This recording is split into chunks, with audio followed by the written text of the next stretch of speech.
There it is. But anyways, I said all of this to say. I respected where he was coming from for sure. You know, was there like, nigga? Was there like a oh man, like bro, like you bumped off a whole shit? Of course, there's gonna be. You mean what, Ti? Yeah, because I understand, like you said, there is levels, but I think that's when it comes to an open mic and a show. I think the viewpoint of that is also different. I think we understand, like if I go to the Laugh Factory and if Chappelle comes in, it's like I was next. I'm probably if he gonna most likely do an hour plus, right? So I'm just gonna be like, I'm gonna get this nigga 15. If he do more than 15, I'm just gonna leave. I think me even going to the open mic is me automatically humbling myself in the first place. That's a great point. I don't feel like you had to go to Marty's. Yeah, I don't know.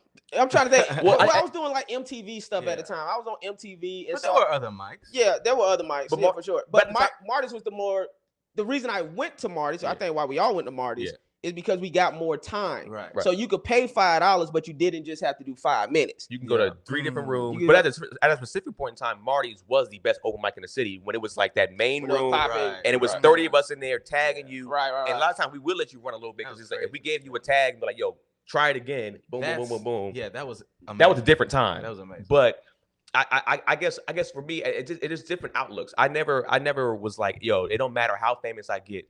Even if I bump somebody, I know for me, my mentality is never to bump somebody and then do an hour because I can. And it's like I know, even if I know I can, that's just me. I understand that some people just like, well, of course. Do you think since you've been bumped before, that's your mentality now? Like since I'm in a position to bump niggas, I'm going to bump niggas. It's just a part of the game. But however, when you do become to the level of success, whatever that success is you want to achieve, you're going to want to have that luxury of, if I walk into the comedy store, I'm going up. You're not going to want to wait behind other comedians that you feel like haven't accomplished or are not as talented as you. You're just not, bro. I guess I wouldn't necessarily say I would look at it from they're not as talented as I am. So I feel like comedy definitely is subjective, right? But I would look at it like, all right, what do I want to do tonight? If I do want to do an hour, I would probably be like, let me go last. Yeah, no, I respect that. I would and I know that I might be in the minority, but I know for me, I wouldn't want to be like, all right, it's the middle of the show. Unless, let me tell you the anomaly behind that. And see, I'm in a very unique position because I've been on both sides, right? Right. And the anomaly behind that is you don't mind going last unless you got to be on set at 5 a.m. and you got to wake up at 4 o'clock in the morning. Yeah. But I would look at it from this perspective. What about the other people that have a job, that like an actual I can't wait to see you in 5 to 10 years and see what you're doing when it comes to stand up. I think what you're saying is morally right. You're morally right. And plausible. You're morally right and ethically right. Yeah. For sure. Yeah. But when you start having those other elements attached, when you got to wake up at 4 o'clock in the morning to be on set at 5 o'clock in the morning, and you done already been on set for 12, 13 hours, but you really want to go work out this bit that you have in your mind, you're not thinking about, well, they got to wake up to go to UPS in the morning, so let me fucking think about them. Yeah. You gonna be thinking about it, but if at the end of the day, if you can walk in and Lonnie say, you want to go up next, you do it. You gonna be like, no. I'm not arguing that. Okay. I understand if it's like, yo, all right, let me go. It's like, yo, you like, I want to work out this bit. Let me do a quick 10, quick 12, whatever. I respect that. That's different. It's like, yeah, let me get up there because I gotta be whatever. Until it get good to you. It does happen. But I do understand the perspective of, you say even is morally right. I understand it because I guess me, because I worked at Home Depot for like 9 years, nigga. So for me, I work there now. Yeah. All this came from Home Depot. So Home Depot shit.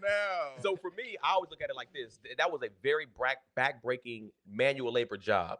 I've been on set before, and I've never been, either a star of a TV show or anything like that. But I've been on set for 12 hours, 16 hours at a time. I wasn't the star of a TV show either.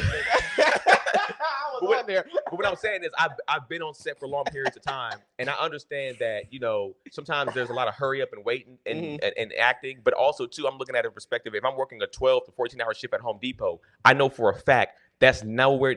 This is way harder physically on you and mentally on you. A lot of it could be mentally on you too. I'm about to say, now let me get back. It depends. Oh, it I'm about depends. to say, okay. Of course, it would depend, right? but definitely it's more physically taxing on you if I'm lifting 90-pound bags of concrete, full pallets of these motherfuckers for 12 to 14 hours straight to somebody that has to be on set. So that's where I keep my perspective. Is like, since I was that nigga that was having to do that, and it's like I don't mind being bumped, but if you bump me and do 55 and then 40 of that 55 is horrendous, I probably am going to feel a certain way. Well, that's a different thing if what you're doing isn't good. That's like when Chris Rock comes and bumps niggas at the Comedy Store and runs his hour, I'll be happy. Yeah, we're all happy, but I'm sure the comics on that lineup aren't happy. Right. Yeah. But see, that's the difference between me. Even I know comedians get mad when they get bumped. If it's a comedian that I look up to, I know we didn't off the Keenan thing in the Martys, but I'm just saying, like, of course he don't look up to me. But when it comes to like if a Chappelle or a Chris Rock or somebody walks in, if I'm on the show and I get bumped for them, I'm finna be like, yeah, shit, I want to watch and learn. Right. You know what I'm saying? Because I'm see that as free education for stand-up. You know, not only am I gonna watch and learn, I want to go directly after them so they know who's really got the smoke out here. I remember. There it is. No, that's confidence. That's not asshole. Wait.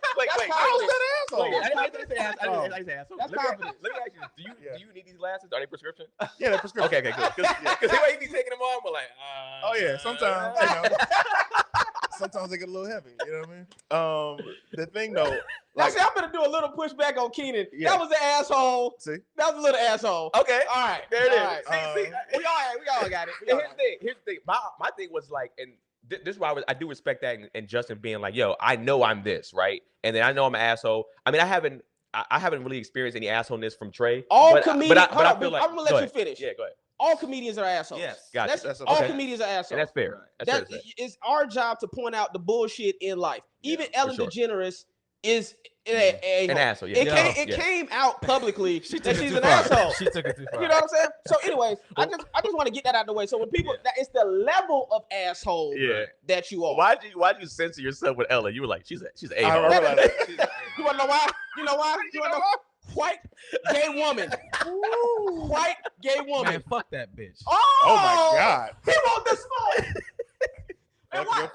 Trey definitely don't care. I'm sorry. Is this care about your feelings?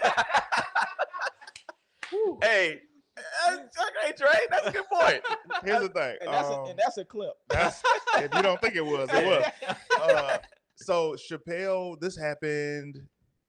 This is Comedy Store. This is still Showtime on Sunset Day. So it wasn't Tripping on Tuesday, Showtime on Sunset, right? Well, right before the last black show was at the store. Yeah, this is like those days. Yeah. So Chappelle goes up, and I was supposed to be before him, right? Or I don't know if it was Chappelle or Kevin, one of them. But everybody's in the back, and they're like, oh, let's just end the show. And I'm like, hey, man, I still want to go up. And they're like, somebody want to go up? I was like, ain't no somebody. I want to go up. I was like, bring me up right after Kev, right? So I get brought up. I go up. I rock. And it was one of those things where I'm like, a lot of times you need to take a temperature of where you are comedically. That's a fact. And if you can go up after any superstar and still be funny, now you know where you at. But also, I yearn for the days for everyone to achieve peer respect and for the days of people to get to a level of success where you can go up in front or after anybody just so you can see what you've earned, right? And what I mean by what you've earned is I've been doing this shit 17 years. I've earned the right to go up and run a light on some not funny shit if I feel like it one night. Or I've earned the fact to go up and it's like, hey, do you want to go up? And it's like, yes, I would like to go up right now. And I'm not going to be talking about shit, but I'm going up right now. Because I paid my dues. You know what I mean? But so you feel like you earned the right, like you said, to burn the light in that sense? I didn't say burn the light. I said to go up on some not funny shit in the middle of a show when it's a prime time spot. I thought I heard you say run the light. But yeah. I'm always going to run that thing, but I'm not going to run it. Side note, he ran the light on my show 15 minutes. Oh, man. 15? I did. It was 15. Let's explain. Plus questions. Let's explain. I was the last comedian. Okay. I was the last comedian on the show. And it was, first of all, and I gave you room to run because I knew you was. You did. Yeah. And if you've never been to a Keenan Baker storytelling show, I'm sorry, Campfire. I haven't. Oh yeah, because no one invites me to shit. I just started the show back up. I just started the show back up. Reason. I promise you, that's part of the reason why I started this podcast. Because after I unfollowed everybody and I unfollowed everybody back, I said, let me build a relationship with the comedians because I need y'all to know I admire y'all and I fuck with y'all. Well, that's real. You know what I'm saying? I was like, I need them to know that. Can I tell you this? Yeah. I'm gonna tell you why you just said you're like, man, nobody fuck with me, nobody invites me to these things. For the longest time, I don't even think you realize this, Justin. I'm glad that you have this podcast and you're able to reach out to people now. But you got to understand, and this is something I learned maybe 10 years ago. Everybody that we meet in this city, no matter what they do, is going through something, right? Yeah. I can't tell you how many times, like, and you think back to the party, one of my friends was like, you said this sweet thing to me and you didn't even know I needed to hear it at that time, right? Mm-hmm. Yeah. Because we're all so engulfed in our own lives. We're not saying fuck everybody if we don't talk to them. It's just like we're in our own thing. Right. So I push myself, and I got this from Rodney Perry. I push myself to randomly reach out to people. Yeah. And when you randomly reach out to people, then you'll be like, oh man, how you doing? Oh, I'm good. Hey, what you doing tomorrow? You want to get something to eat? Like, is that? That's a fact. So for you, this podcast is that let's get something to eat. Right. And it keeps people in the forefront of your mind and them in yours. Right. Because it keeps them in your mind and yours and theirs, because then it's like one of those like, oh man, it's so great to talk to this dude or be around. You didn't do that before. Like that's a fact. That's a fact. When you don't, and I'm not blaming you for this, but because the phone works both ways. It does. It does. Sure. When you don't reach out to people, when you don't reach out to people, you're not on the forefront of their mind, and it doesn't mean that they don't fuck with you. Right. It just means like, oh man, out of sight, out of mind type thing. Right. So while you might have been in the crib like, oh, these niggas playing video games, they're like, oh man, I didn't know you played. No, I was on Pornhub. Yeah. That's also too. I would say also what your energy is. If some people might feel like if they're around you, they might not feel like your energy is to invite me somewhere. Right. And to invite you somewhere because it's like you're just like, oh, if I got stuff to do, if I got a TV show to do, right, I'm filming this. It's just like, oh, like he either too busy. I don't think I ever said no shit like that. I'm saying in a sense. I'm saying in a sense. If that might be the energy that was projected when you or that's someone's own insecurities projecting that too. Okay, that can go both ways. 100%. 100%. Okay.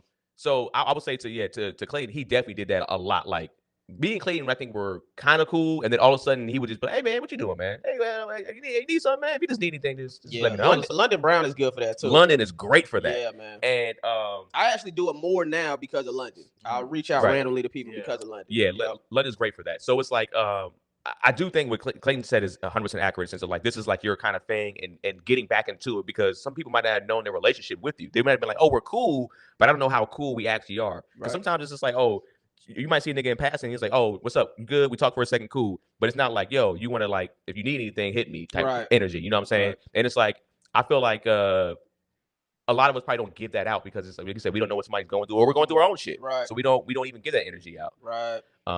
I love hitting cats up just because it's like, especially if I see them on my timeline or if I see them out or I just randomly be like, huh, you know what I mean? Like that's always a great thing because the most selfish part about giving is it makes you feel good, right? So it's like if you be like, hey man, how's your day? Somebody's like, I can't say many times somebody's been like, oh man, thank you so much. I'm like, this nigga's about to kill himself. You know what I mean?